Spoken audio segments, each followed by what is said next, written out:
Hello everyone, मैं ओम प्रकाश प्रजापति। आज true media के पॉडकास्ट में जाने माने संत स्वामी राजेश्वरानंद जी महाराज ट्रू मीडिया के पॉडकास्ट में मेहमान बनकर आए हैं। आदरणीय स्वामी जी, आपका ट्रू मीडिया के पॉडकास्ट में हार्दिक अभिनंदन है, स्वागत है। दोस्तों, हम साथ में ये भी बताना चाहेंगे कि आपके तमाम प्रांतों में मंदिर और आश्रम हैं जिनमें आप अक्सर जाते रहते हैं और अपनी बात रखते हैं और वहाँ स्थानीय लोगों को अपने ज्ञान से, अपनी बात से उनको प्रफुल्लित करते रहते हैं। स्वामी जी, हम आगे बढ़ते हैं। हम जैसा कि ट्रू मीडिया की परंपरा है कि हम प्रश्नों की ओर चलते हैं। पहला प्रश्न हमारा ये है कि सावन के महीने में भगवान की पूजा का सही से विधि विधान क्या है और विशेष रूप से कौन कौन से मंत्र और अनुष्ठानों का इस्तेमाल करना चाहिए, क्योंकि सावन का महीना वर्तमान में चल रहा है। ट्रू मीडिया के माध्यम से आप सभी दर्शकों को ओम नमः शिवाय। मूल मंत्र ईश्वर सत्य है, सत्य ही शिव है, शिव ही सुंदर है। जागो उठ कर देखो, जीवन जो तुझा घर है। वाह! सत्यम शिवम सुंदरम, सत्यम शिवम सुंदरम। सावन मास की आप सबको हार्दिक शुभकामनाएं। जैसा कि आपका प्रश्न है, सावन मास में विधि क्या होनी चाहिए, विधि क्या होनी चाहिए, मंत्र क्या होने चाहिए, मंत्र क्या होने चाहिए जी। मैं आपसे कहूँगा कि हम जो चर्चा करें जी वो एक साधारण आदमी भी उसका लाभ उठा सके जी, चर्चा ऐसी होनी बिल्कुल चाहिए। और अगर हम विधियों में जाएं जी, तो कलयुग में पूरी विधि को निभा पाना, ये सामान एकत्र कर पाना थोड़ा दुष्कर हो जाता है। मेरे अनुभव के अनुसार कई बार मैंने देखा है कि जिस समय कुछ भक्त लोग किसी विद्वान से कहते हैं कि विधि पूर्वक हमारा एक काम करने की इच्छा है, तो वो जो ब्राह्मण लोग लिखवाते हैं ना, इतना फूल, इतना फल, इतना कपड़ा और उसके बाद एक चांदी का, एक सोने का, एक ये वाला, तो कहते हैं ये सोने की क्या जरूरत है। तो उसी समय विधि की धरी रह जाती है। वाह! मैं आपसे कहूँगा कि अनेक देवी देवता, 33 कोटि देवी देवताओं में भगवान शंकर के लिए एक शब्द प्रयोग किया जाता है, भोले भंडारी जी। इस भोले भंडारी को किसी विधियों में मत डालो। इस भोले भंडारी के लिए गंगा जल इन्हीं का है, इन्हीं का गंगा जल ये कहता है मेरा ही मुझको अर्पण कर दो। बेलपत्र इन्हीं का है, बेलपत्र इन्हीं का, बेलपत्र इन्हीं को अर्पण कर दो। भगवान शंकर के एक हाथ में त्रिशूल है और बेलपत्र के भी 3 पत्ते होते हैं। वो 3 पत्ते, उधर त्रिशूल, ये दोनों एक संदेश दे रहे हैं, सात्विक, राजसी, तामसी। हाथ में त्रिशूल पकड़ के कह रहे हैं इन तीनों के अधीन मत होना, इनको अपने कंट्रोल में रखना, त्रिशूल कह रहा है। वाह! और वो बेलपत्र ये कह रहा है तीनों गुण मेरे को अर्पित कर दे, तामसिक छोड़, राजसी छोड़, सात्विक भी मुझको अर्पण कर दे। साधारण सा जब आप एक जल चढ़ाकर भगवान शंकर के शिवलिंग पर डालते हैं ना, उसी से ऊपर से एक बड़ी छोटी सी बात है। एक चोर सारी रात भ्रमण कर रहा है, एक चोर सारी रात भ्रमण कर रहा है और उसको कुछ नहीं मिला। वो जिस समय पर शिव परिवार पर पहुंचा, उसने देखा ऊपर पीतल का एक कलश चढ़ा हुआ है। वो शिव परिवार के ऊपर चढ़ा और वो जैसे कलश उतारने लगा, भगवान शंकर प्रकट हो गए। डर गया, कहता बोले भंडारी मुझको क्षमा कर देना, मैं चोर हूँ। कहता तू चोर है, मुझको कोई फर्क नहीं पड़ रहा। मुझ पर लोग बेलपत्र चढ़ाते हैं, मेरा दिया वही जल चढ़ाते हैं, मैं प्रसन्न हो जाता हूँ। तूने तो अपने आप को मेरे ऊपर चढ़ा दिया है। तो बता तेरे को क्या है? भगवान शंकर भोले भंडारी हैं, फिर भी बस इतनी सी विधि बताऊंगा, वो भी उनके परिवार का एक संदेश है कि जब भी शिव परिवार की पूजा शुरू करें, सबसे पहले जो जल अर्पण करें गणेश जी से जल पर, तत्पश्चात कार्तिक, तत्पश्चात गौरी माँ, तत्पश्चात नंदी जी और भगवान शंकर सबसे आखिर में। उन पर जल चढ़ाइए, किसी विधि की जरूरत नहीं है, केवल अपने आप को समर्पित कर दीजिए। फिर एक बात कहूँगा कि जैसे कि प्रजापति जी, इन दिनों में लोग जी ज्योतिर्लिंगों पर जाते हैं, 12 ज्योतिर्लिंग प्रसिद्ध हैं, जी इसे कहा जाता है शक्तियाँ प्राप्त होती हैं। मैं कहूँगा 12 ज्योतिर्लिंग पर जल चढ़ाकर इनका दर्शन करके 13वें ज्योतिर्लिंग को ध्यान रखना। वो 13वां ज्योतिर्लिंग क्या है? हमारी आत्मा है। आत्मा है एक सच्चा हीरा, काया है एक थैली। ये आत्मा रूपी शिवलिंग के ऊपर 13वां ज्योतिर्लिंग, और एक बूंद अगर आपके भाव के अश्रुओं की पड़ जाएगी ना, तो देखना भगवान शंकर आपकी इच्छाएं पूरी नहीं करेंगे, बल्कि आप में से ही प्रकट हो जाएंगे। वाह, बहुत अच्छी बात, बहुत अच्छी जानकारी आप हमारे शिव भक्तों को दे रहे हैं और सामान्य भक्तों को भी दे रहे हैं। हम ये भी जानना चाहेंगे कि सावन के माह में साधना और ध्यान का महत्व क्या है और कैसे इसको प्राप्त किया जाए। सावन का महीना, जी साधना, सावन का महीना और ध्यान, और किसकी? सावन के महीने में विशेष कर भगवान शंकर की साधना ही क्यों?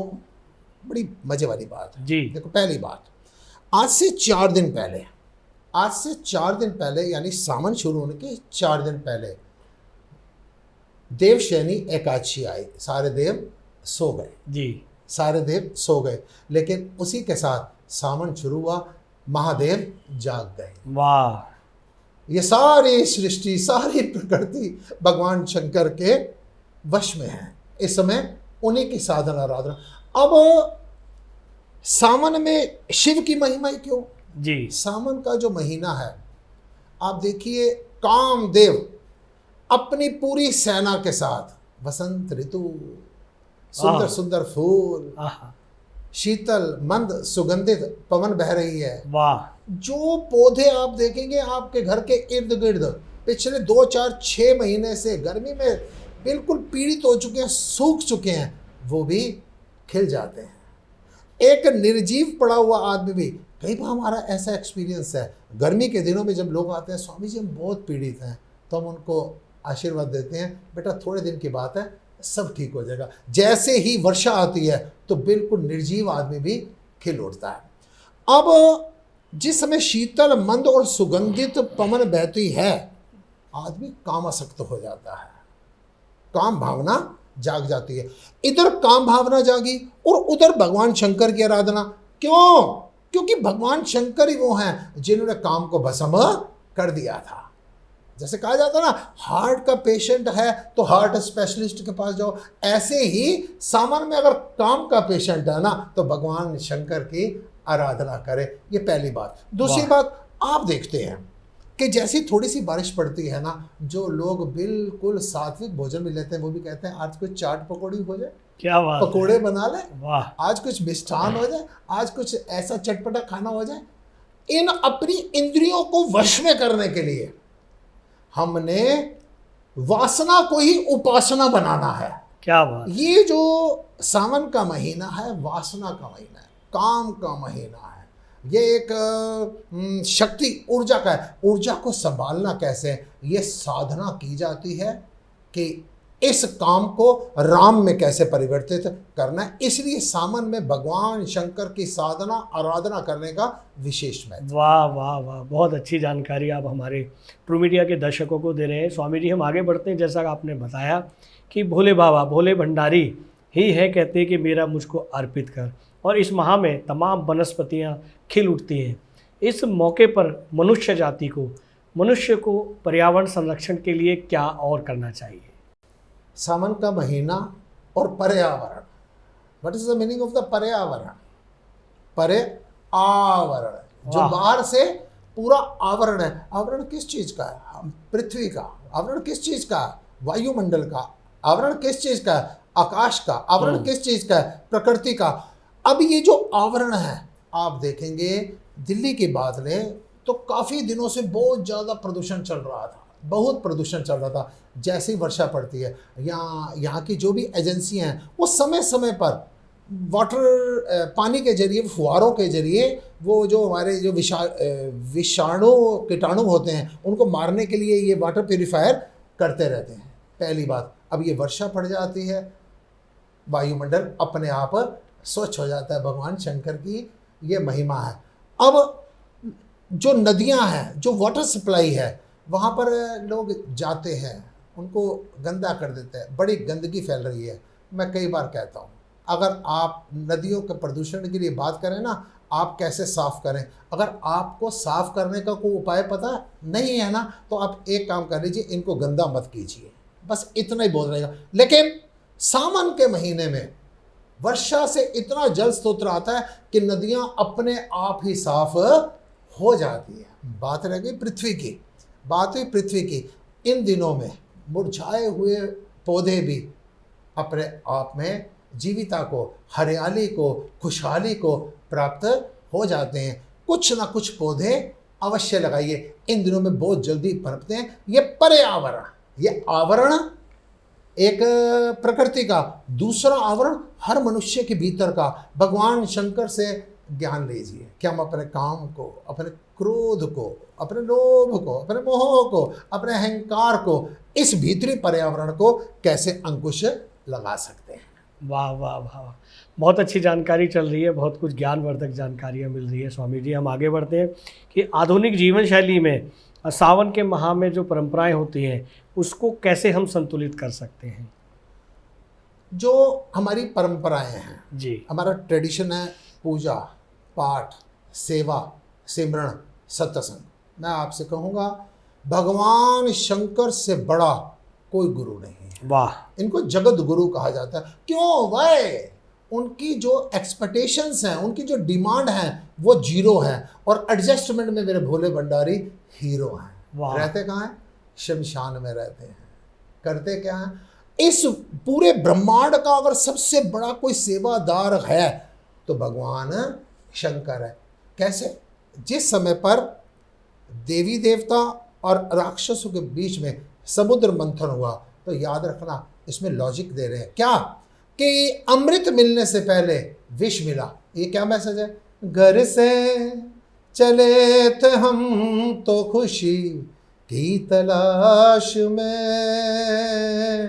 खुशी की तलाश में, हम सामने खड़े थे यूं ही साथ हो लिए। वाह वाह वाह, कुछ दिल से दिल की बात चली और रो दिए, क्या यूं हसरतों के दाग। इच्छाओं ने हमारी हमको अंधा कर दिया। आदमी जब भी एक बिजनेस करने जाता है, एक लड़की किसी के घर में पुत्र वधू बनकर आती है, एक कोई राजनीति करने लगता है, याद रखना सफलता मिलने से पहले ना जाने कितनी उतराइयाँ चढ़ाइयाँ करनी पड़ती हैं। जब देवता और राक्षसों में आपस में समुद्र मंथन हुआ तो अमृत मिलने की बात तो बहुत दूर गई, सबसे पहले विष मिला। अब विष कौन ले? विष कौन ले? विष लेने के लिए भगवान शंकर सामने आए। याद रखना, जो अमृत पीने की कामना करे वो देव हैं, और जो विष हंसते हंसते पी जाए वो महादेव है। ठीक इसी प्रकार से अगर आप सिर्फ सुख की कामना करते हैं ना, तो आप एक साधारण मनुष्य हैं। और अगर आपके विचार ये रहे कोई सुख दुख की चिंता नहीं, मैंने अपने लक्ष्य को प्राप्त करना है, तो आप महामानव हैं, महादेव का रूप है। पहला, शंकर भगवान सामने आए जिस समय पर विष पीना पड़ा। दूसरा, महाकाली, जिस समय चंड मुंड रक्त बीज का संहार किया। अब उनके क्रोध को कौन शांत करे? भगवान शंकर समक्ष आए। उन्होंने कोई फर्क नहीं पड़ता, जमीन पर भी लेटना पड़े ना इनकी शांति के लिए, वाह हैं, तो वो जमीन पर लेट गए। और जैसे ही महाकाली का पांव महाकाल के ऊपर पड़ा तो वो शांत होना शुरू हो गई। तीसरा, जिस समय पर ऋषि भागीरथ की तपस्या के बाद गंगा जी धरती पर आई, अब धरती का वेग कौन संभाले? हम सभी चाहते हैं कि कुछ ना कुछ हमारे को प्राप्तियां हो, लेकिन प्रशंसा को पचाना, पैसे को पचाने के लिए भी तो हाजमा अच्छा होना चाहिए। अब गंगा जी तो आ गई, अब उसका वेग कौन सहारे? भगवान शंकर सामने। इन एवरी कंडीशन, जब जब देवी देवताओं के ऊपर कोई भी विपत्ति पड़ी, तो मैं 3 आपको बता रहा हूं ये उदाहरण, तीनों बार सेवा का सबसे बड़ा उदाहरण। सावन में ये जो हमारी परंपराएं हैं, कहीं कावड़ आ रहे हैं, कहीं सोमवार को जल चढ़ाया जा रहा है, इसमें मुख्य उद्देश्य अपना सेवा रखिए। दूसरी बात, सिमरण। शंकर और पार्वती आपस में कंट्रोवर्सी पैदा हो गई। कथा आपको पता होगी, भगवान शंकर ने पार्वती से कहा ये ब्रह्म है, परमात्मा है, राम है, इसको प्रणाम कर। औरतें इतनी जल्दी नहीं मानती। उसने कहा मैं कैसे मान लूँ? कंट्रोवर्सी पैदा हो गई, मतभेद पैदा हो गए। और ये क्या मैसेज है? आपके परिवार में भी, हमारे परिवार में भी कंट्रोवर्सियाँ पैदा होती हैं, और जिस समय पर कोई समस्या हो, उस समय पर चुप रह के भगवान का सिमरण करना चाहिए। भगवान शंकर ने क्या किया? भगवान शंकर सिमरण करने लगे, सिमरण करने लगे। और जिसने सिमरण नहीं किया, आप लोग अगर सिमरण नहीं करते तो आप टेंशन में होते हैं, आप लोग अगर सिमरण नहीं करते आप तनाव में होते हैं। और आखिर में आप क्या कहते हैं? पार्वती ने क्या कहा? पार्वती ने कहा इससे अच्छा तो मर जाऊं ना, तो ज़्यादा अच्छी बात है। आप लोग क्या करते हैं? आत्महत्या कर लेना, वो ज़्यादा अच्छी बात है। सिमरण करना मुश्किल है, आत्महत्या करना आसान है। ये दूसरा मैसेज। और तीसरा, सत्संग। भगवान शंकर पार्वती के मन की शांति के लिए जब अपनी समाधि से जागे, उन्होंने कहा पार्वती तूने ऋषि अगस्त्य के आश्रम में भी तूने कथा नहीं सुनी थी, इसीलिए तेरी व्यथाएं बढ़ गई हैं। आ मेरे पास बैठ और कथा सुन ले। हमारी परंपराएं हमको ये कहती हैं, हस्बैंड वाइफ घूमने जाएं, सत्संग को ध्यान में रखें, सेवा को ध्यान में रखें, सिमरण को ध्यान में रखें। सावन की ये परंपराएं आपके जीवन को आनंदित कर दें। वाह वाह वाह वाह, बहुत अच्छी जानकारी स्वामी जी। हम आगे बढ़ते हैं कि जो आपका प्रारंभिक जीवन था और आपकी आध्यात्मिक जो शुरू की यात्रा, ये कैसी रही, कैसे बनी, इस विषय में भी आप हमारे दर्शकों को कुछ बताएं। जी, बहुत अच्छा मैसेज जाएगा जी। बल्कि मैं चाहता हूँ सभी संतों का जो जीवन है ना, बिल्कुल ट्रांसपेरेंट होना चाहिए, पारदर्शी होना चाहिए। बाल्यकाल से ही रुझान था, मैं ऐसे परिवार में पैदा हुआ जहाँ पर आध्यात्मिक धार्मिक गतिविधियाँ निरंतर दिन रात चलती रहती। वाह। 7 साल की आयु में मैं रात को जागा, मैंने अपनी माँ से कहा माँ उठो। उन्होंने कहा हाँ बेटा। मैंने कहा एक बात बताओ, हम सारे मर जाएंगे, हमारे को जला दिया जाएगा। वो आनंदित हो गई। उसने कहा सो जा बेटा, सब धीरे धीरे पता चल जाएगा। ऐसी बहुत घटनाएं हैं, फिर कभी चर्चा करेंगे। मेन जिस बात पर आता हूँ, मैंने युवावस्था में 89 से लेकर अगर मेरे प्रारंभिक जीवन काल की बात करो ना जी, मैं व्यसनी लोगों को, भोगवादी लोगों को ये मैसेज देना चाहता हूँ कि किसी चीज़ का परिवर्तन कोई मुश्किल नहीं है, लेकिन किसी एक जो आपको प्रबुद्ध नज़र आता है उसकी आज्ञा का पालन करें। वाह। 89 से लेकर और 99 तक मैंने पूरी शराब पी, रिवॉल्वर में रखता था, और कहा जाए असभ्य शब्दों में एक दबंग आदमी था जी। लड़ाई झगड़े, क्रोध, अहंकार, ये मेरी पर्सनैलिटी थी, मेरा स्वाद था। और 95 में युवावस्था में मेरे को हार्ट अटैक हो गया। जो मेरी दैनिक चर्या थी वो ऐसे थी कि सब ने कहा, डॉक्टरों ने भी कहा, परिवार के सदस्यों ने कहा ये मर जाएगा। क्योंकि एक बार एक चैनल वालों ने मेरे से पूछा कि स्वामी जी आप तो शराब पीते थे, तो मैंने कहा नहीं नहीं नहीं नहीं। उसने सोचा शायद झूठ बोल रहे हैं, फंस गए।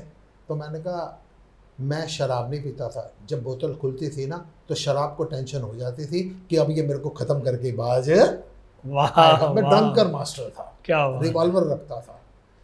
तो 95 में जब हार्ट अटैक हुआ, सब ने कहा ये मर जाएगा, लेकिन वो मेरे नया जीवन शुरू हुआ। वहाँ से मेरे जीवन में एक संत सदगुरु श्री राज माता जी की कृपा हुई। जब जब आपको लगता है ना जीवन में कोई नुकसान हो गया, जब आपको लगे ना आपके हाथ खाली हो गए, डरना मत। वहाँ से हो सकता है कि भगवान ने आपको बहुत कुछ देने के लिए आपके हाथ भरे हैं।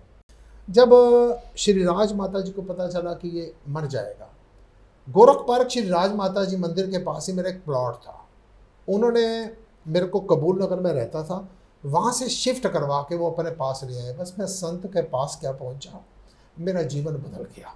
वाह। मैं एक एक क्षण, हम्म। मैं प्रातः काल के समय उनके साथ नाश्ता करता था, रात्रि काल के समय उनके पास जाकर एज पर पॉसिबल उनसे मिलकर उनके साथ भोजन करता था। और बस धीरे धीरे मेरा जीवन जो बदलना शुरू हुआ। मैं आप सब जो व्यसनों में लगे हुए हो, जो भोगों में लिप्त हैं, उनसे कहूँगा परिवर्तन कोई बहुत बड़ी चीज़ नहीं है, आप बुरे नहीं हैं, बल्कि जब सोया हुआ जागेगा ना, जब नेगेटिव आदमी पॉजिटिव होगा ना, तो क्रांति पैदा करेगा समाज में। ये मेरा प्रारंभिक, और बहुत कुछ है, ये बड़े शॉर्ट में मेरी बुराई लगी। जी जी जी, हम ये भी जानना चाहेंगे सदगुरु श्री श्री 108 राजमाता जी से आपकी भेंट हुई, उन्होंने आपके जीवन को बदला और आपकी जो जीवन की दिशा को भी बदला। और क्या ऐसे परिवर्तन होते हैं, होते हैं, ये परिवर्तन ईश्वर कराता है या मनुष्य कराता है, या ऐसे सदगुरु माता जी कराते हैं? होता क्या है कि जैसे मैंने कहा, पहली बात तो जीवन में ये है, जल्दी से गुरु धारण मत करना। जी। लोगों की बातें हैं, पानी पीजिए छान के और गुरु कीजिए जान के। वाह। फिर एक बार जब गुरु धारण कर लेना ना, फिर जीवन में समझ लेना, तुम ही मेरे मंदिर, तुम ही मेरी पूजा, तुम ही देवता हो, तुम ही देवता हो। कोई मेरी आँखों से समझे तो तुमको कि तुम मेरे क्या हो। जो सतगुरु है, वाल्मीकि का जीवन संत ने बदला, अजामिल का जीवन संत ने बदला, गणिका वैश्य का जीवन संत ने बदला, अंगुली माल का जीवन संत ने बदला, और इस बेकार, इस संसार के सबसे बड़े कूड़े का जीवन सदगुरु श्री राजमाता जी ने उसको परिवर्तन कर दिया। ये दो बातें होती हैं प्रजापति जी। बात होती है कि जब भगवान की कृपा होती है तो परिवर्तन होता है जी। फिर दूसरी बात, जब आपका भाग्य जागता है तो परिवर्तन होता है। अब दो बातें हो गई। बिल्कुल। अब क्वेश्चन ये इरेज करता है कि स्वामी ये दो बातें हो गई कि एक तो हो गया कि हमारा भाग्य जागेगा तो परिवर्तन होगा, एक भगवान की कृपा होगी तो परिवर्तन होगा। इसका मैं ये कहूँगा कि जब हमारा भाग्य जागता है तो हमारे मन में किसी संत के प्रति श्रद्धा उत्पन्न होती है और वहाँ पर पहुँच जाते हैं। और दूसरी बात, जब भगवान कृपा करता है तो कोई संत आके हमारे द्वार पर आकर खड़ा हो जाता है और हमारे को जगा देता है, जैसे विभीषण को हनुमान जी ने जगाया। बात है, वो परिस्थितियां ही अपने आप बन जाती हैं। सब सर्कमस्टांसेस, वो जन्म जन्मांतरों के आपके प्रारब्ध हैं जी, वो धीरे धीरे जेही के जेही पर सत्य स्नेहु तो तेही मिले न कछु संदेह। वाह वाह वाह वाह। स्वामी जी, हम आगे बढ़ते हैं। जैसा कि ट्रू मीडिया भी साक्षी रहा है कि कोरोना काल में आपने असहाय गरीब लोगों को वस्त्र दिए हैं, भोजन दिया है, अन्य सामग्रियां दी हैं, और विशेषकर रेड लाइट एरिया में भी जाकर आपने माताओं बहनों को ये सुविधाएं प्रदान की हैं। ऐसी जगह जाने से लोग कतराते हैं। ये अनुभव आपका कैसा रहा? ये प्रेरणा आपको कैसे मिली? इस विषय में भी बताएं। अगर मैं गलत नहीं हूँ तो शायद 25 मार्च जी हमारे माननीय प्रधानमंत्री मोदी जी ने पहला लॉकडाउन अनाउंस किया था जी, और 24-25 की बात है, और अगले दिन से नवरात्रे थे।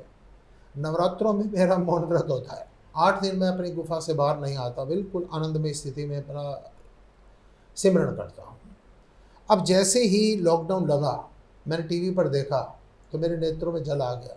मैंने अपनी संस्था की, हमारी धर्मपत्नी, मेरी गुरु माता के नाम से जिसको संबोधित करते हैं, मैंने उनसे कहा कि पूजा जी, मेरे को एक 50,000 रुपये आप देना, मेरे को आप एक 50,000 रुपये देना कि जो रिक्शा राइडर हैं, ये जो मज़दूर लोग हैं, ये भोजन की व्यवस्था कैसे करेंगे। तो मैं मौन व्रत पर चला गया। मंदिर बंद रहे, सब कुछ। नवरात्रों की हमारी आराधना साधना बड़े संक्षिप्त रूप में चलती रही।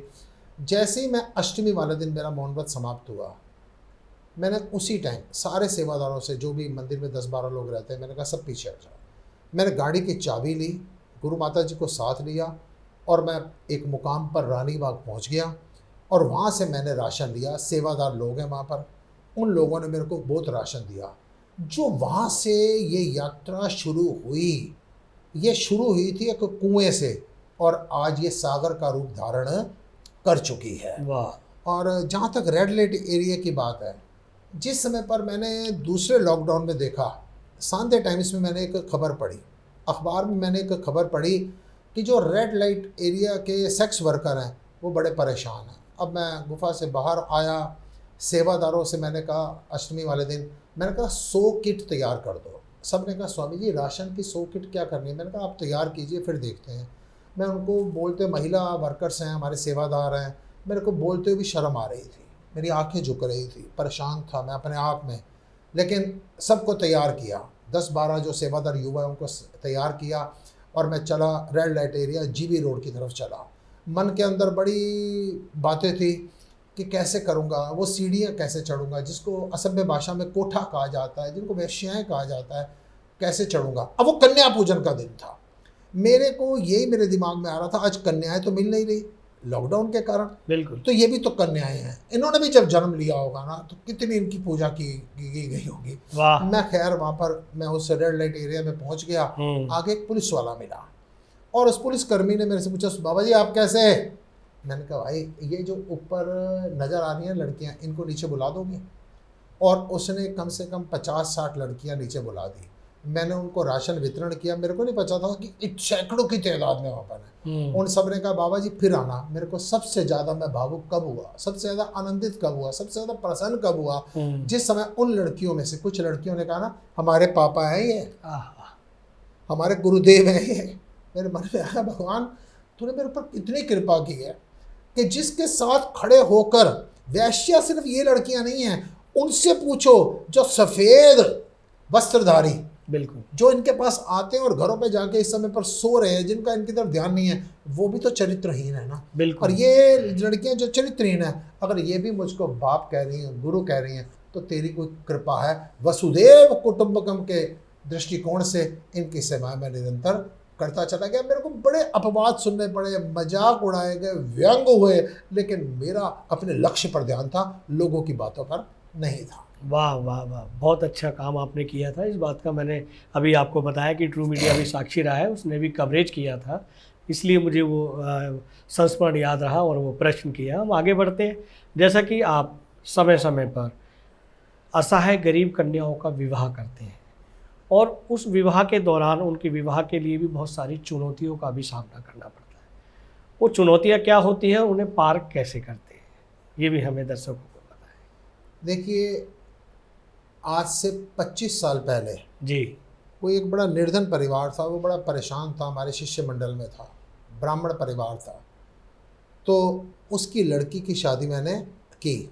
अब उनसे जुड़ते जुड़ते कई लोग मेरे पास आना शुरू हो गए और एक दिन एक बड़ी घटना घटी। मैं अपने रूम में था, कुछ चैनल वाले आए, सेवादारों ने कहा स्वामी जी कुछ चैनल वाले आए हैं।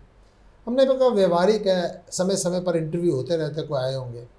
चैनल वाले और उनके साथ एक लड़की थी। उस लड़की ने कहा इन्होंने मेरी शादी ज़बरदस्ती करवा दी थी। तो वहाँ से मेरे को नई नई प्रेरणाएं मिलती चली गई कि सेवा तो करो लेकिन सावधानी के साथ करो। वाह। कई बार मेरे को इस टिपिकल दौरों से गुजरना पड़ा। हम कभी भी किसी की शादी, हम पहले फिर एफिडेविट बनवाना शुरू किया, हम अपनी मर्जी से शादी कर रहे हैं, A to Z, ये सारे का सारा खर्चा श्री राज माता झंडे वाला मंदिर के सेवादार, ये नाचीज राजेश्वरानंद, हम सारा व्यय करते हैं। लेकिन एफिडेविट लेने के बाद अपनी पूरी संस्था की, स्वयं की, सेवादारों की सुरक्षा निश्चित करते हुए हम ये काम आगे बढ़ाना शुरू। वाह वाह वाह वाह वाह, बहुत अच्छी जानकारी दे रहे हैं। और जो साथी आपसे जुड़ना चाहते हैं इस तरह के कार्य के लिए, अभिभावक जुड़ना चाहते हैं, गरीब असहाय कन्याओं की जानकारी देना चाहते हैं, वो भी स्वामी जी से संपर्क कर सकते हैं। मैं आपको बता दूं, पहले हम ये शादियां करते थे 7 मई को जी, अब हमने 12 महीने शुरू कर दिए। क्या बात। 12 महीने कभी भी आपकी नज़र में कोई ऐसा अभावग्रस्त परिवार हो जो अपना कन्या का विवाह करने में असमर्थ हो, जिसको कन्या बोझ लगती हो जी, इसलिए कन्या भ्रूण हत्या बढ़ती जा रही है, कन्या बोझ है, नहीं। आप 12 महीने में आपने अगर लड़का कोई भी देख रखा हो, आप इस चैनल के माध्यम से हमारे तक पहुंचिए। जब आप कहेंगे बेटी की शादी अपनी बेटी बनाकर करना, मेरा वाह आपसे एक वाह वाह, वादा है। बहुत साधुवाद है आपको। आपको सादर प्रणाम है, आप इतने नेक कार्य करते हैं। और इन नेक कार्यों में से एक कार्य और भी है जिसके बारे में मैं आपसे जानना चाहता हूँ, वो ये है कि आप गुमनाम अस्थियों का विसर्जन भी समय समय पर करते रहते हैं। ये गुमनाम अस्थियों का विसर्जन करने का आइडिया कहें या ये मन में आपके कैसे जागरूकता आई, कैसे ये फीलिंग आई कि इसे करना चाहिए, और जब ये आप इसको करते हैं तो आपको कैसी आत्मसंतुष्टि मिलती है? निगम बोध घाट पर आज से 25 साल पहले जी जिस समय पर हम जाते थे ना, तो वहाँ पर जहाँ पर ये मृतकों की अस्थि संचय करके रखा जाता है, जी। तो वहाँ पर कई जीर्ण शीर्ण हालत में जिन गुत्थियों के जिसमें अस्थियाँ रखी जाती हैं वो फटी होती थी, चूहों ने कुतरी होती थी, गल बुरी जाती हालत थी। में होती थी, बुरी हालत में होती थी, बहुत पुरानी हो तो जाती मन थी। में आता था ये कैसे पहुंचेंगी, ये कैसे पहुंचेंगी। जी जी और जी पहले हमने वहाँ से शुरुआत की। अब जी। दूसरा क्या हुआ, जब शायद सन 2000 में या 2001 में जी गुजरात में भूकंप आया, जी हम यहाँ से एक ट्रक सामान का लेकर गए। जी वहाँ पर जब गुजराती लोगों से मिले तो उनके मन की एक व्यथा थी, एक पीड़ा थी। उन्होंने कहा स्वामी जी आप जो भी देंगे हम लेने को तो तैयार है, हमारी पीड़ा है। हम उनमें क्या होता है, हमारे में तो पूरी अस्थियाँ रखी जाती हैं, जी। उनमें पर्टिकुलर कुछ अंगों की अस्थियाँ रखी जाती हैं, मुख्य अंगों को रखा है। हाँ रखा जाता है।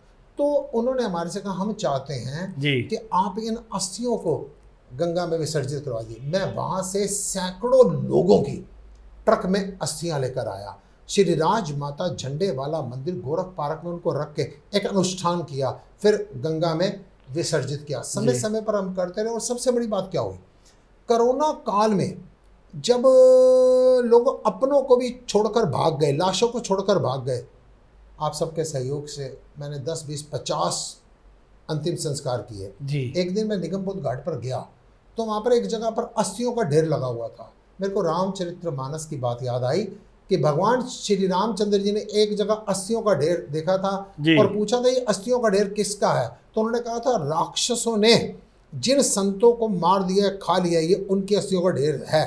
तो भगवान ने हाथ उठा के प्रण किया था मैं राक्षसों से इस धरती को मुक्त करूंगा। और मेरे मन में आया मैं इन सारी अस्थियों को जल्दी गंगा, उसके बाद मैं कम से कम 2-3 बार पूरी दिल्ली से, इंडिया के कई कोनों से, मैं जम्मू से, गुड़गामा से इन अस्थियों को संचय कर करके गंगा में विसर्जित करता रहा। और एक एक महीना मेरे आश्रम में पड़ी रही। मैं किसी चीज़, ये सिर्फ मिट्टी है। एक लड़की ने मेरे से कहा स्वामी जी मेरे को ना इन मरी हुई लाशों से, अस्थियों से डर लगता है। मैं कहा बेटा अगर डरना है ना तो जिंदे लोगों से डरना, ये मरे हुए तो सारे मिट्टी वाह है, वाह ये किसी का कुछ बिगाड़ है नहीं है। हम ये भी जानना चाहेंगे कि इतने अच्छे कार्य, इतने नेक कार्य आप करते हैं, ऐसे कार्य करने के दौरान में ऐसा कोई चुनौतीपूर्ण संस्मरण जो अच्छा आपको लगा हो या अच्छा ना लगा हो, वो भी हमारे श्रोताओं को आप जहाँ तक अच्छा ना लगने की बात है, जी हरि कृपा से, गुरु श्री राज माता के आशीर्वाद से मैं अपने जीवन से सबसे पहले इस चैप्टर को निकाल चुका हूँ कि बुरा तो कुछ है ही नहीं। वाह, मेरी नज़र में बुरा कुछ है ही नहीं। लेकिन एक परिवार ऐसा है जिन्होंने 20-25 साल से हमेशा जी। मेरी निंदा की, जी हमेशा मेरे लिए कोई ना कोई आलोचना की। जी एक बार मेरे किसी सेवक के माध्यम से टेलीफोन आया कोरोना में कि स्वामी जी उस घर में उनकी बहन का देहांत हो गया है जी और वो कह रहे हैं स्वामी जी को सूचित करो। मैंने कहा भाई सिर्फ इतनी बात है, एक टेलीफोन मेरे को करवा दो कि मैं वहाँ पहुँच जाऊँ और वो हमारे साथ कुछ बुरा व्यवहार करे, मेरे को फ़र्क नहीं, वो बेचारे परेशान ना हो जी हैं, वो सोचे मैं शोमैनशिप कर रहा हूँ। तो उसका फ़ोन आया कि स्वामी जी महाराज जी मेरी बहन मर गई है और आप आइए। हम अपने 2 शिष्यों के साथ, हमारे संस्थान के प्रबंधक राम बोरा को साथ लिया और हम दोनों, राजेश्वरानंद और राम बोरा, हम दोनों उस घर में पहुंच गए। तब तक कोई सेवादार साथ नहीं था। जब हमने जाके देखा वो डेथ बॉडी बेड के ऊपर पड़ी हुई थी। उसको बेड से उतारा, उसका संस्कार किया। संस्कार करने के बाद अगले दिन, तीसरे दिन फिर वो आलोचना कर रहे थे। हमारे को मुस्कुराहट आई, हमारे चेहरे पर परेशानी नहीं आई।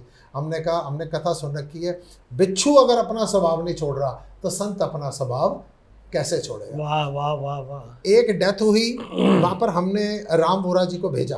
राम बोरा जी को भेजा, उन्होंने डेथ बॉडी को बाहर निकाला।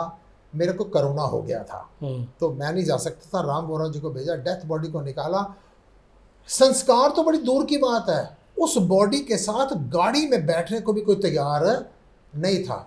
राम वोरा जी उस गाड़ी में बैठे। दिल्ली के कुछ समाचार पत्रों में जब ये आया कि संस्कार तो दूर, अपने परिजनों की देह के साथ भी कोई बैठने को तैयार नहीं है, तो उन लोगों ने सोशल मीडिया पर हमारी बड़ी आलोचना की। हम वॉच करते रहे, हम उसका कोई जवाब नहीं दिया। उसके बाद वो वापस लोग मेरे पास आके उन्होंने मेरे से क्षमा प्रार्थना की कि हम ही गलत थे। मैंने लड़कियों के चैप्टर पर बताया, मेरे ऊपर केस करने की बात आ गई। अंतिम संस्कार में बताया, बात आ गई। जब ये भंडारे बांटता हूँ तो कितने लोग अलग अलग प्रकार की बातें करते हैं। याद रखना, अगर जीवन में आपका ध्यान सेवा पर है तो आपको दिक्कत नहीं आएगी। जिसका ध्यान लोगों की बातों पर है वो आप कभी भी तरक्की नहीं कर सकते। यहाँ राम को नहीं छोड़ा, यहाँ कृष्ण को नहीं छोड़ा, यहाँ कबीर को नहीं छोड़ा, यहाँ नानक को नहीं छोड़ा, तो ये आपको कैसे छोड़ेंगे? ऐसी कल्पना आप गलत कर रहे हैं। वाह वाह वाह वाह वाह। हम आगे बढ़ते हैं, जैसे कि प्रश्न हमारी जिज्ञासाएं आपके साथ बढ़ती जा रही हैं, प्रश्न हमारे बढ़ते जा रहे हैं।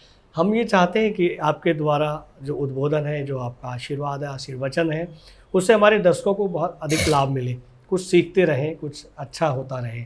हम आगे बढ़ते हैं, जैसा कि अभी कुछ दिन पहले ही गुरु पूर्णिमा का पर्व मनाया गया है। आध्यात्मिक तौर पर गुरु पूर्णिमा का महत्व क्या है? गुरु, ये शब्द अपने आप में कह रहा है। गु से गूढ़ जी, और रू से रूहानी। वाह। माफी चाहता हूं मैं आपसे कि गुरु जो होगा वो केवल आपको पूजा पाठ, यंत्र मंत्र, तंत्र या ये तीर्थ में नहीं फंसाएगा। वो गूढ़ और रूहानी, वो आपको आत्मिक ज्ञान देगा, वो आपको आत्म ज्ञान देगा, वो आपको ब्रह्म ज्ञान देगा, वो आपको ये बताएगा जगत के दाता मात पिता हैं, आप कर्म के दाता हैं, आप बिराते ईश्वर से, आप ही भाग्य विधाता है। गुरु के पास जाने वाले अगर प्रलोभनों में जाते हैं ना कि प्रतिष्ठा मिल जाएगी, परिवार मिल जाएगा, पैसा मिल जाएगा, तो ये बुद्धू लोगों का काम है। और गुरु के पास कभी भी जाइए तो केवल ज्ञान की दृष्टि से जाइए। जिस समय कहा जाता है श्री गुरु चरण सरोज रज, निज मन मुकुर सुधार, बरनव रघुवर विमल जस, जो दायक फल चार। वो चारों चीजें प्रदान करते हैं। वो चारों चीजें प्रदान करें ना करें, लेकिन क्या होता है, आपकी इच्छाएं बदल जाएंगी। जब गुरु की शरण में जाकर आप बैठेंगे ना, तो आपकी मानसिकता ये नहीं होगी कि मेरे को चीजें मिलनी चाहिए। आपकी मानसिकता बन जाएगी जो प्राप्त है वही पर्याप्त है। गुरु आपको सांसारिक रिश्तों से छुड़वाएगा नहीं। एक संत आपको कभी भी परिवार से छुड़वाएगा नहीं। वो कहेगा जंगलों में जाकर तप करने से नहीं, परिवार में विषम परिस्थितियों में बैठकर इन सब से व्यवहार कुशल रहकर एडजस्टमेंट करके, जिसकी एक्सपेक्टेशंस जीरो हो, एडजस्टमेंट में हीरो हो, वो सिखाता है, वो पिक्चर सुपरहिट। वाह वाह वाह वाह। गुरु और शिष्य का मुख्य हेतु है। आपने गुरु शिष्य की चर्चा की, गुरु और गुरु शब्द का और गुरु पूर्णिमा के महत्व के बारे में बताया। हम ये भी जानना चाहेंगे कि आपके गुरु ने जो आपको शिक्षाएं दी, वो आपने कौन कौन सी शिक्षाओं को अपने जीवन में उतारा? गुरु सिर्फ एक माचिस की तीली लगाता है, जंगल में आग खुद लगनी शुरू हो जाती है। वाह। मेरे गुरुदेव श्री राज माता जी ने देखा मैं क्रोधी, मैं अहंकारी, मैं बदतमीज आदमी, निर्लज दुष्ट आदमी हूँ, तो उन्होंने आँख का ऑपरेशन करवाया जी। आँख का ऑपरेशन करवाया और मेरे अज्ञानी को पास बिठा लिया कि बेटा रामचरित्र मानस मेरे हाथ में दे दी, ये पढ़, मेरे को रोजाना एक लेसन सुनाते रहना और मैं प्रवचन करती रहूंगी। हम भी अज्ञानी जीव, हमने सोचा शायद ये पढ़ के ही बोलते होंगे। वो तो लगाना चाहते थे, गुरु के पास तो टैक्ट होता है जी। जैसे राम राम नहीं बोला जा रहा तो मरा मरा बोल तो पहुंच जाएगा। बिल्कुल। और हम डेली एक लेसन सुनाना शुरू कर दिया जी। जब भरत का प्रसंग आया, हम फूट फूट कर रोए। हमने कहा प्रभु ये देखना जरा। कहते किताब बंद कर दे, मैं तेरे को यही शिक्षा देना चाहती हूँ कि तू अपनी शक्तियों का जो दुरुपयोग कर रहा है ना, इसका सदुपयोग करेगा तो कहाँ से कहाँ पहुँच जाएगा। और मेरे को मूल मंत्र उन्होंने दिया जी। बात पता क्या है, सब ज्ञान आपको दे रहे हैं, आप सिर्फ ज्ञान दूसरों को देने के लिए रखते हो, अपने आचरण में नहीं उतारते हो। मेरे से उन्होंने एक बात कही थी, वो मेरी नींद की दवाई है। सुनो भरत भावी प्रबल, बिलक कहीं मुनिना, हानि लाभ जीवन मरण, यश अपयश विधि हार। मेरे स्वामी जी ने मेरे को कहा था 6 चीज़ें परमात्मा के हाथ है। हमने उसको कथा की तरह नहीं सुना था, हमने उसको दोहे की तरह नहीं सुना था, हमने सुना था ये हमारा गुरु मंत्र है। वाह। उसके बाद रोज रात को इतने आश्रम है, 11 आश्रम है पूरे हिंदुस्तान में, उत्तर भारत में कहीं भी कोई प्रॉब्लम होती है हम सोचते हैं हानि लाभ जीवन मरण यश अपयश विधि हार। जिस समय मैं अंतिम संस्कार करने कोरोना के मृतकों का गया, उस समय हमने ये विचार किया था ये आचार्यों को जो संस्कार कर रहे हैं इनको कोरोना क्यों नहीं हो रहा, डॉक्टर जो है ये क्यों नहीं मर रहे, ये जो एम्बुलेंस चला रहे हैं ये क्यों नहीं मर रहे।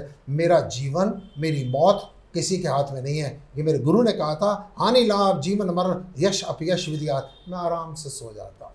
ये मूल मंत्र जीवन का मेरे को गुरु महाराज ने दिया था। उसके बाद तो इस मूल मंत्र के जरिए जहाँ पर मैं पहुँचा, मैं बाहर नहीं पहुँचा, अपने अंदर चला गया। वाह वाह वाह वाह वाह, बहुत अच्छी जानकारी। आपने तो अपने गुरु और शिष्य की जो संबंध थे, जो आपको जो उन्होंने मंत्र दिया, वो सारी जानकारी हमारे दर्शकों को दी। हम आगे चलते हैं, ये सिलसिला ऐसे ही चलता रहेगा। हमारा अगला प्रश्न महाराज जी, स्वामी जी, विश्व भर में सनातन धर्म सबसे आगे है, ये आगे सबसे आगे क्यों है? इसकी क्या? सनातन से बढ़कर कुछ नहीं है। सनातन क्या है? सनातन सत्य है जी, सनातन प्रेम है, सनातन दया है, सनातन त्याग है, सनातन भाईचारा है। सनातन कोई धर्म मात्र नहीं है, सनातन तो पूरे की पूरी साइंस है, सनातन तो समर्पण है। हिंदू धर्म सबसे महत्वपूर्ण क्यों? यहाँ पर कहा जाता है दूसरे के धर्म का आदर करो, अपने धर्म का पालन करो। वाह वाह। किसी को पीड़ित करने की जरूरत नहीं है। यहाँ पर क्या कहा जाता है? यहाँ पर कहा जाता है राष्ट्र देवो भव, मातृ देवो भव, पितृ देवो भव, यहाँ ग्राहक देवो भव, यहाँ अतिथि देवो भव, यहाँ गाय को माता करके बुलाते हैं, यहाँ नदियों को माता कह के बुलाते हैं, यहाँ भारत को या धरती को माता कह के बुलाते हैं। सनातन धर्म ये नहीं सिखाता कि पर्टिकुलर एक जगह भगवान है, वो कहते हैं जहाँ पर तू झुकेगा ना वहीं से परमात्मा प्रकट। वाह, जय हो जय हो जय हो, बहुत अच्छी उचित जानकारी। हालांकि ये मनुष्य को पता होता है लेकिन उसको आचरण में नहीं लेता है। जो आचरण में नहीं लिया जाता ना, जी। जैसे शिव जी, शिव 2 शब्दों से बना है, शी और वह। शी से शिक्षा और वह से व्यवहार, आहा, जिसकी कथनी और करनी एक जैसी है ना, वही शिव है। वाह वाह वाह वाह, बहुत अच्छी, वही शिव है। वाह वाह वाह। हम ये भी जानना चाहते हैं कि वर्तमान में जो युग चल रहा है वो कलयुग चल रहा है। कलयुग में बहुत कुछ हो रहा है, आप भी महसूस करते हैं, आप उसको बदलने का प्रयास कर रहे हैं, परिवर्तन के उसमें लगे हुए हैं। लेकिन हम ये जानना चाहेंगे कि इस कलयुग का अंत कैसा होगा? मेरे को तो जैसे ना, जैसी दृष्टि वैसी सृष्टि। जी। आदरणीय प्रजापति जी, मेरे को लगता है कलयुग नहीं चल रहा, सतयुग चल रहा है। ये आपका दृष्टिकोण है। दृष्टिकोण है, क्योंकि मैं जहाँ पर भी बैठता हूँ जी, वहाँ पर एक ही बात होती है कि स्वामी जी अपने हाथ में कुछ भी नहीं है, सब परमात्मा के हाथ। जी जी जी। यहाँ पर जहाँ पर बैठता हूँ लोग सेवा की बात करते हैं, सत्संग की बात करते हैं, तो मेरे को लगता है शायद वो प्रेडिक्शन करने वालों ने गलत कर दिए। ये कलयुग नहीं चल रहा, जगह जगह पर भंडारे लग रहे हैं, सत्संग हो रहे हैं, भजन हो रहे हैं, कीर्तन हो रहे हैं, लेकिन तब कलयुग लगता है कि जिस समय पर ये किसी सत्संग में बैठे होते हैं, सेवा कर रहे होते हैं, निर्जला एकादशी को जब ये छबील लगाते हैं तो ऐसी छबील लगनी चाहिए, आसपास किसी के ना हो। लेकिन अगले दिन उसी दुकान से अगर कोई पानी पीने आ जाता है तो कहता है बस वेले कामों के लिए हम रह गए हैं। वाह, बहुत अच्छा उदाहरण दिया। निर्जला एक दिन के लिए तो वो सेवा कर रहे हैं, अगर मान लो एक दिन तो भंडारा कर रहे हैं और दूसरे दिन घर पे कन्या पूजन कर रहे हैं। What is the meaning of the कन्या पूजन? वाह, कि ये शक्ति है, ये तेरी जिम्मेदारी है। नवरात्रों का व्रत रखने के बाद ना कन्या पूजन के साथ नवरात्रि संपन्न नहीं होते, वहाँ से शुरू होते हैं कि आज के बाद तेरे को जहाँ पर कन्या नजर आए तो ये सोचना ना ये माँ भगवती है, ये शक्ति है, ये अन्नपूर्णा है, ये शांति है, ये लक्ष्मी है, उसकी रिस्पेक्ट करना, उसको सुरक्षा देना तेरा कर्तव्य बन जाता है। हमारे जो आचार और व्यवहार में, हमारी जो कथनी और करनी में जब तक फर्क है ना, वो हमारे कलयुग का निर्माण कर देती है। और हमको अपने विचारों को शुद्ध करके सेवा भाव से इस कलयुग को सतयुग में परिवर्तित कर सकते हैं। दूसरों की बात मत कीजिए, अपनी अपनी जिम्मेदारी लीजिए। सिर्फ अपनी जिम्मेदारी लीजिए। आप देखना कि आपको लगेगा चारों तरफ आनंद ही आनंद। सतयुग ही सतयुग है चारों हाँ, तरफ। no वाह doubt। वाह वाह वाह। एक प्रश्न और यहाँ का स्वामी जी आ रहा है, जैसा कि वर्तमान में देखा जा रहा है, युवा पीढ़ी अपने संयुक्त परिवार के साथ रहना पसंद नहीं करी, और वो युवा पीढ़ी है जो शिक्षित है, वेल शिक्षित है, और वो दंपति जो दोनों वर्किंग हैं, उन्हें संयुक्त परिवार की आवश्यकता भी है, बावजूद उसके वो एकल परिवार में रहना पसंद कर रहे हैं, और उस वजह से समाज भिन्न होता जा रहा है, बहुत मुश्किल में जाता जा रहा है। ये बहुत बड़ी समस्या है जी। सबसे बड़ी समस्या है कि संस्कारों की समस्या। एक चीज़ मेरी नोट करना, मेरे लाइफ का अनुभव है, संस्कारहीन शिक्षित व्यक्ति से संस्कार वाला अशिक्षित व्यक्ति बहुत अच्छा होता है। बहुत अच्छी बात कही आप। हम शिक्षा तो दे रहे हैं बच्चों को, लेकिन संस्कार नहीं दे रहे हैं। सबसे पहला मुद्दा है संस्कारों की कमी। दूसरी बात, जनसंख्या नियंत्रण कर रहे हैं, अच्छी बात है। हमारे पास अब एक बच्चे पर आ गए हैं, 2 बच्चों पर आ गए हैं, और इन बच्चों को हम शिक्षा हाई प्रोफाइल पढ़ाना चाहते हैं। कनाडा में, अमेरिका में, ऑस्ट्रेलिया में, ब्रिटेन में हम पढ़ाना चाहते हैं, घर से बाहर रहे, सर्विस भी वहीं चाहते हैं। फिर जब पहले से आप बच्चे को जो कुछ देना चाहते थे उसको दे दिया, बाद में आप अकेले रह जाते हैं। बच्चे भी खराब होते हैं। बिना संस्कारों के जिन चीज़ों को हम सुरक्षित करना चाहते हैं वो बर्बाद हो रही है जी। तो आगे वाली पीढ़ी बर्बाद हो रही है। चलो, आप उनको शिक्षा देना चाहते हैं, आपने उनका अच्छा विवाह कर दिया, आमदनी के नज़रिए से बहुत उच्च पदों को उन्होंने प्राप्त कर लिया, फिर आप अब संयम बरतिए। अब जो माँ बाप है उनसे फिर संयम बरता, हमने तेरे को इसलिए पढ़ाया था, जब पढ़ा रहे थे ना तो उसको शिक्षा के साथ संस्कार देने भी जरूरी थे। बच्चों में अगर संस्कार नहीं होंगे तो बच्चों का भी जीवन खराब होगा और आपका भी भविष्य असुरक्षित होगा। वाह वाह वाह। जब आपकी उंगली, अभिभावक की उंगली पकड़ने के लिए बच्चों की जरूरत होगी तो वो दूसरे देश में होंगे। तो इतना सेटिस्फाइड हो जाइए ना जी कि अगर मान लो आपने बोया पेड़ बबूल का तो आम कहाँ से हुए। अगर आपने उनको शुरू से वेस्टर्न कल्चर दिया है, विदेशों में पढ़ाया, विदेशों में शादी किया, आपको पैसा अच्छा लगता है। आज से 5 साल पहले आपके प्रेस्टीज इशू थी कि मेरे बच्चे कनाडा में रहते हैं, वहाँ पर उनकी इतनी इनकम है 50 लाख की। अब थोड़ी पेशेंस रखिए, फिर जब बुढ़ापे में अकेले हैं, अगर वो वहाँ से पैसे भेज के वृद्ध आश्रम में रख रहे हैं, फिर रो क्यों रहे हैं, फिर परेशान क्यों हैं? ये पेड़ आपने खुद लगाया है। वाह वाह, बहुत अच्छा आपने ये उदाहरण देकर हमारे दर्शकों को समझाया। बहुत अच्छा है, इससे हमारी जो युवा पीढ़ी है संस्कार विहीन होती जा रही है। पहले सिर्फ संस्कारों की तरफ ध्यान दीजिए। जी। शिक्षा दीजिए। बिना शिक्षा के संस्कार ऐसे हैं जैसे बिना प्राणों के शरीर होते हैं। जी। उनमें अहंकार होता है। बच्चे मेरे पास जो कम पढ़े लिखे आते हैं ना, उन बच्चों को थोड़ी देर समझाओ वो समझ जाते हैं। जो पढ़े लिखे आते हैं उनको लगता है मैं सीए, मैंने PhD, मैंने LLB, मैं कोई पागल। तुमने LLB कर ली लड़ाइयों के लिए, तुमने CA कर लिया छल कपट के लिए, तुम CS बन गए धोखा देने के लिए, लेकिन तुम्हारे को ये नहीं पता इन सब से ऊपर भी कोई ना कोई चीज़ है। वाकई। चलिए हम आगे चलते हैं। हम संस्कारों की बात कर रहे हैं, हम हिंदू धर्म पर आते हैं। हिंदू धर्म में जो पुनर्जन्म होता है, पुनर्जन्म की क्या परिभाषा है? पुनर्जन्म का अर्थ क्या है? पुनर्जन्म हमारे कर्मों के फलस्वरूप। हम रामचरितमानस पर आधारित होकर बात करते हैं कि विष्णु जी ने वृंदा का जब जलंधर को मारा, वृंदा के पति जलंधर को मारा, तो वृंदा ने श्राप दिया, देखना यही जलंधर राक्षस बन के तेरी पत्नी का हरण करेगा। उनका पुनर्जन्म हुआ।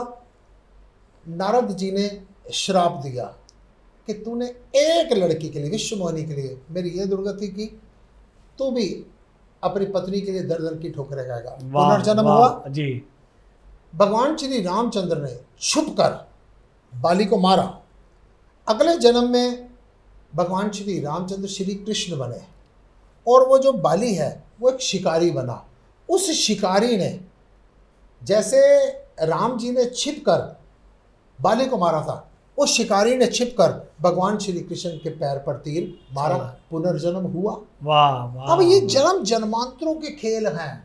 यहाँ पर जिस चीज के कर्जे होते हैं, जिस के लेन देन होते हैं, आप और मैं भी अगर मिल रहे हैं ना प्रजापति जी, जी। ये भी हमारे पूर्व जन्मों के संस्कार छुटे हुए हैं। प्रारब्ध है ये भी। कोई किसी वाह, की वाह। ना कोई माँ यहाँ तेरी, हम्म। ना कोई पुत्र तेरा है। क्या बात। कर्जे उतारने के लिए सारे के सारे हम इकट्ठे हुए हैं। वाह। सिर्फ कर्जे उतार, सुख और दुख के ये सारे पार्ट आते हैं, ये हमने खुद बीज बोए थे, उसको पार कर जा अपने लाइफ को। ये वाह, पुनर्जन्म वाह, वाह। निश्चित है। जो कर्म कर रहे हैं उसको भोगना ही पड़ेगा। आनंदमय आनंदमय, आपने बहुत अच्छी जानकारी दे रहे हैं। हम आगे बढ़ते कि मनुष्य, हिंदू धर्म में मनुष्य मोक्ष को कैसे प्राप्त कर सकता है। मोक्ष, मैं आपको अपने लिए बताऊं, अगर वो परमात्मा मेरी आवाज़ को सुन रहा है, निश्चित सुन रहा है, मेरे को मोक्ष नहीं चाहिए। सारा संसार मोक्ष के लिए भाग रहा है, मुझको मुक्ति नहीं चाहिए। भाई कोई चीज़ मैं आपसे कहता हूँ, प्रजापति जी गर्मी लग रही है, एयर कंडीशन चला दो, इट मीन्स मेरे को गर्मी लग रही है। प्रजापति जी मेरी आवाज़ सही नहीं आ रही, तो इसका मतलब मेरे को माइक चाहिए। प्रजापति जी बोल बोल के गला थक गया है, इसका मतलब मेरे को चाय चाहिए। मोक्ष क्यों चाहिए? वाह। किस लिए चाहिए मुक्ति? इसका मतलब तुम यहाँ पर परेशान हो ना, है? हम परेशान है ही नहीं। क्या बात है। वाह वाह वाह। In every moment. वाह वाह हम अपने वाह। वो जो दुखी, और जो दुखी है, जो दुखी मोक्ष मांग रहा है, उसको तो मोक्ष मिल ही नहीं सकता, क्योंकि वो दुखी है। भगवान का तो पहला श्री गीता जी में कहा गया कि तू दुखी क्यों होता है, तू बंधनों, दुख यानी बंधन, बंधनों में क्यों फंसता है। और मोक्ष का इसकी संधि विच्छेद करते हैं, मोह जमा क्षय, मोह का क्षय मोक्ष। यानी मोह क्या है? मैं और मेरी, मैं स्वामी राजेश्वरानंद हूँ, श्री राजमाता झंडे वाला मंदिर के सारे आश्रम मेरे हैं, ये प्रजापति जी हैं, और ट्रू मीडिया इनकी है। ट्रू मीडिया इनकी नहीं है, राजमाता झंडे वाला मंदिर इसका नहीं है। इतने साल इसकी ड्यूटी मिली है, अगर इसकी ट्रू मीडिया है तो ये इसके साथ खत्म थोड़ी हो जाएगी। अगर राजमाता झंडे वाला मंदिर इसका, तो ये साथ थोड़ी ले जाएगा। ये सब फॉर टाइम बीइंग शौकीदारी मिली है। आप सिर्फ दुख का विषय क्या है? आप दिन रात आप सुन चुके हैं, हम रंगमंच की कठपुतलियाँ हैं, हम सिर्फ आर्टिस्ट हैं, लेकिन अपने लिटरेचर में नहीं लेते। मैं एक एग्जांपल देता हूँ, मेरे को बहुत अच्छा लगता है। देश विदेशों में भी जब कहीं विदेश की यात्रा होती है, ये बात जरूर कहते हैं। मैंने कहा सारे संत महात्मा गुणीजन आपको कहते हैं पिक्चर मत देखना, टीवी मत देखा करो जी। मैं आपसे कहूँगा, जो दर्शक इस समय ट्रू मीडिया के माध्यम से आप ये हमारा कार्यक्रम देख रहे हैं ना, जैसे ही ये कार्यक्रम खत्म होगा, आप कोई ना कोई पिक्चर जरूर देखना। वाह वाह वाह। और बड़ी इमोशनल पिक्चर देखना है। बेदर्दी बालमा तुझको मेरा मन याद कर। जब आप उस पिक्चर को देखेंगे, जब आप उस पिक्चर को देख रहे हैं, आप उसके साथ जुड़ जाएंगे। आपने रोना शुरू कर दिया, क्या उस पिक्चर ने आपको कुछ दिया? नहीं दिया। क्या कोई लिया? नहीं लिया है, सिर्फ उसके साथ जुड़ गए थे। ठीक ऐसे ही आपको आपके कहीं ना कहीं पेरेंट्स का, आपके परिवार के किसी ना किसी सदस्य का देहांत हुआ था, तो आप बड़ा रो रहे थे। आज क्यों नहीं रो रहे हैं? आपका पिछले दिनों कोई आदमी ऐसा नहीं जिसका कोई ना कोई नुकसान ना हुआ, आपका बड़ा नुकसान हुआ था, आप बड़ा रो रहे थे, अब क्यों नहीं रो रहे? सिर्फ अभी एक बात करते हैं ना, आप अपने किसी बड़े प्रेमी जिसकी डेथ हो चुकी है उसको याद करो, 5 मिनट के अंदर अंदर ना आप रोना शुरू कर देंगे। तो जिसकी डेथ हो चुकी है उसने आपको रुलाया? नहीं, आपके मन ने रुलाया। ये मन से पैदा होता है मोह। हमने सिर्फ किसी के साथ जुड़ना नहीं है, सब कर्म करना है। हमने किसी के साथ जुड़ना नहीं है, ना आगे बढ़ना है ना पीछे हटना है। जैसे एक लड़की रस्सी के ऊपर चलती है, बैलेंस बना के चलती है ना, बिल्कुल बैलेंस ऐसे बैलेंस बना के चलना है। वो आपका ना आए की खुशी ना गए का गम। कबीरा खड़ा बाजार में सबकी मांगे खैर, ना काऊ से दोस्ती ना काऊ से बैलेंस। जिसको अपना मानोगे वहीं से दुख मोह शुरू हो जाएगा। बिल्कुल, वाकई वाकई बहुत अच्छी जानकारी दी। हम चलते चलते स्वामी जी एक प्रश्न और करेंगे कि आजकल भारत देश में संत रूपी भगवान बने हुए हैं, और तमाम ऐसे भगवान अशिक्षित भक्तों को, शिक्षित होकर भी अशिक्षित भक्तों को धोखा देते हैं। और अभी हाल ही में हाथरस में ऐसा एक बड़ा हादसा हुआ जहाँ 100 से अधिक लोगों की मृत्यु हुई। ऐसे संतों को, ऐसे नकली भगवानों को और उन भक्तों को क्या कहना चाहेंगे?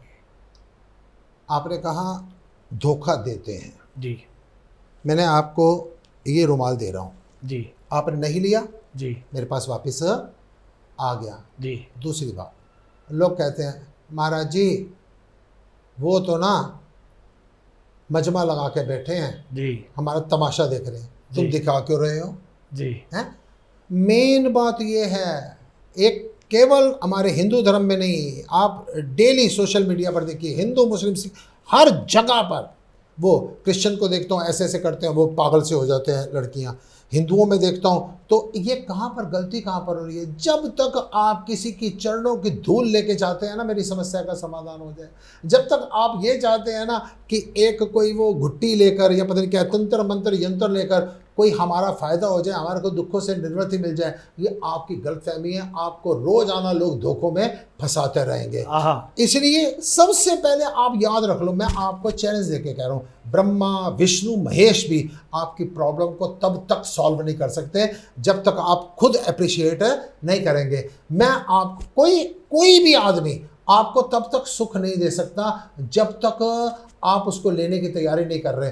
कोई आदमी आपको तब तक दुख नहीं दे सकता जब तक आप उसमें सहयोगी नहीं बनते हैं। ये छदम महात्मा।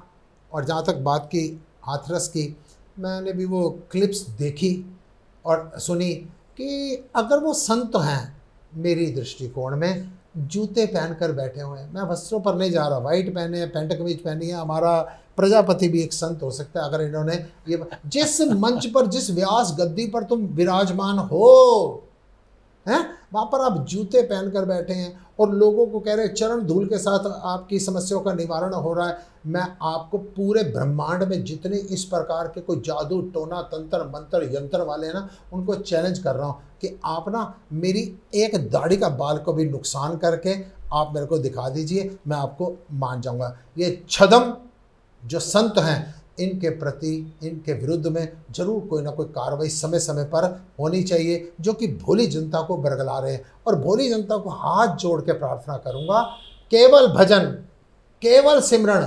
भगवान शंकर के टॉपिक पर आज हम चर्चा कर रहे हैं प्रजापति जी के साथ। सामने में उन्होंने क्या कहा उमा से, उमा कहो मैं अनुभव अपना, सत हरि भजन जगत सब सपना, राम सिया राम सिया राम जय जय जय। आपको कभी भी संत के पास जाकर कोई हालात नहीं बदलेंगे, आपके ख्यालात बदल जाएंगे। क्या और जैसे ख्यालात बदल जाएंगे ना, जैसी दृष्टि वैसी सृष्टि बच जाएगी। वाह वाह, बहुत अच्छी जानकारी, बहुत अच्छी आज चर्चा हुई है स्वामी जी। और हम दर्शकों को ये भी बताना चाहेंगे कि ये चर्चा पहली नहीं है और आखिरी नहीं, ये सिलसिला जारी रहेगा। और आपने ट्रू मीडिया के पॉडकास्ट के लिए अपना बेशकीमती समय दिया, उसके लिए बहुत बहुत साधुवाद, अभिनंदन, प्रणाम। सभी दर्शकों को हार्दिक शुभकामनाएं। सावन की ज़्यादा से ज़्यादा भजन कीजिए, एज पर पॉसिबल कुछ ना कुछ सेवा कीजिए और सत्संग को जीवन में उतारिए, इसी से आपका कल्याण है। ओम नमः शिवाय। अगर आप ये वीडियो YouTube पर देख रहे हैं तो हमारे चैनल को सब्सक्राइब करें और बेल आइकन को दबाना ना भूलें। अगर आप Facebook पर ये वीडियो देख रहे हैं तो हमारे पेज को लाइक करें।